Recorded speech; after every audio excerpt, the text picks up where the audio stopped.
100 రూపాయలు గతంలో సర్వే నెంబర్లు చెప్పావు. ఇప్పుడు పవన్ కళ్యాణ్ ఉన్నటువంటి 2 ఎకరాలు ఏదైతే మంగళగిరి పార్టీ ఆఫీస్ ఉందో అది టీడీపీ కమ్మ సామాజిక వర్గం నుంచి వచ్చిందని చెప్పావు. ఇలాంటివి నువ్వు చెప్తానే ఉన్నావు, మేము వింటానే ఉన్నాం. నీ దగ్గర యంత్రాంగం ఉంది, నీ దగ్గర ప్రభుత్వం ఉంది.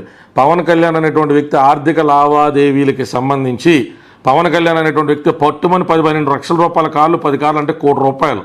రోజుకి 2 కోట్లు తీసుకున్నాడు, 10 కార్లు కొంటే కూడా చంద్రబాబు నాయుడు ఇచ్చాడని చెప్పావు. After all Varahi cost 4.5 crores. Pawan Kalyan financial capacity ఎంత? నువ్వు ఒక ఆర్టీఏ ప్రకారం నువ్వు సీఎం కింద నీ పవర్స్ ఎక్సర్సైజ్ చేయడానికి నీకు ఇబ్బందిగా ఉంటే ఒక ఆర్టీఏ కింద పవన్ కళ్యాణ్ అనేటువంటి వ్యక్తికి చేసిన సినిమాలు ఎన్ని, వచ్చిన ఆదాయం ఎంత, కట్టిన పన్నులు ఎంత, ఆయన ఖర్చులు ఎంత, ఎక్స్పెండిచర్ షీట్ కానించి బ్యాలెన్స్ షీట్ కావాలంటే నీకు నేను పంపిందా? లేదా నువ్వు ఏ ప్రభుత్వ అధికారులను అడిగినా కూడా వాళ్ళు పంపిస్తారు. ప్రజా జీవితంలో ఉన్న వ్యక్తి నీలాగా 80 కోట్లు 90 కోట్లు అడ్వాన్స్డ్ ట్యాక్సులు కట్టి దొరికేసినటువంటి మహానుభావుడివి. అడ్వాన్స్డ్ ట్యాక్స్ 2004లో ఎక్కడ హైదరాబాద్ బంజారాస్ రోడ్ నెంబర్ 1లో ఉన్న ఇల్లు తాకట్టు పెడితే తప్ప మీ నాయన 4 కోట్ల రూపాయలు తీసుకుని పాదయాత్ర చేసే పరిస్థితి లేదు. మీకు తక్కువ 10 సంవత్సరాలు గడిచే లోపల 2008, 2009 వచ్చేసరికి 80 కోట్ల రూపాయల అడ్వాన్స్డ్ ట్యాక్సులు కట్టగలిగేటువంటి అవినీతి సంపాదార్జితన అంతకుముందు ఉన్నటువంటి నీ మేధస్సు పనిచేయాల. 2004కు ముందు ఎలాన్ మస్క్ మాదిరి ఉన్నటువంటి ఎలాన్ మస్క్ నువ్వు పాపం నీకు పనిచేయాల, నీ బ్రెయిన్ పనిచేయాల. మీ నాన్న అధికారంలో ఉన్నప్పుడు మాత్రమే పనిచేసి అక్రమార్జితను పెంచుకున్న నీకు ఈ ప్యాకేజీని మాట్లాడేటువంటి అర్హత ఎప్పుడు వస్తుందంటే ఏదో ఒక రూపేణా పవన్ కళ్యాణ్ అనేటువంటి వ్యక్తి టీడీపీ నుంచి లాభపడ్డడం చూపించాలా.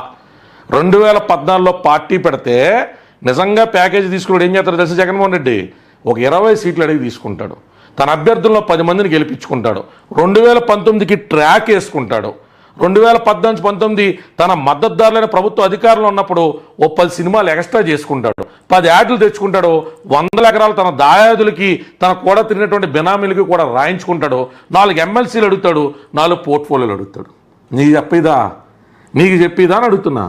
అయితే మనకు అర్థం కాని విషయం ఏంటంటే టీడీపీ అధికారంలో ఉన్నప్పుడు ఉభయ గోదావరి జిల్లాల కాడి నుంచి ఉత్తరాంధ్ర వరకు ఎన్నో నియోజకవర్గాల్లో వైసీపీకి సంబంధించినటువంటి ఇన్ఛార్జీలు, కొన్ని చోట్ల గెలిచినటువంటి ఎమ్మెల్యేలు కూడా టీడీపీ ఇసుక దందాలో భాగమయ్యారనేటువంటి రాతలో నీ సాక్షి పేపర్లోనే ఇండైరెక్ట్గా నువ్వు వాళ్ళకి సీట్లు ఇవ్వకూడదని కొన్ని చోట రాయిపించినటువంటి ఉదంతాల కానించి ఎన్నో సందర్భాల్లో అసలు సెస్లైన ప్యాకేజీ మేము అధికారంలో ఉంటే మిమ్మల్ని కాపాడుతాం, మీరు అధికారంలో ఉంటే మమ్మల్ని కాపాడని చెప్పి ఈ రోజుకి పోలవరంలో జరిగినటువంటి అవినీతి ఒక్క రూపాయి కమ్మ సామాజిక వర్గానికి సంబంధించినటువంటి వ్యక్తి 20,000 కోట్ల రూపాయల స్కామ్ జరిగిందని చెప్పి ఆరోపణలు చేసి అధికారంలోకి వచ్చిన నువ్వు ఈ రోజు దాకా ఒక్క రూపాయి అవినీతిని బయటపెట్టినప్పుడు దాన్ని అంటారు ప్యాకేజీ.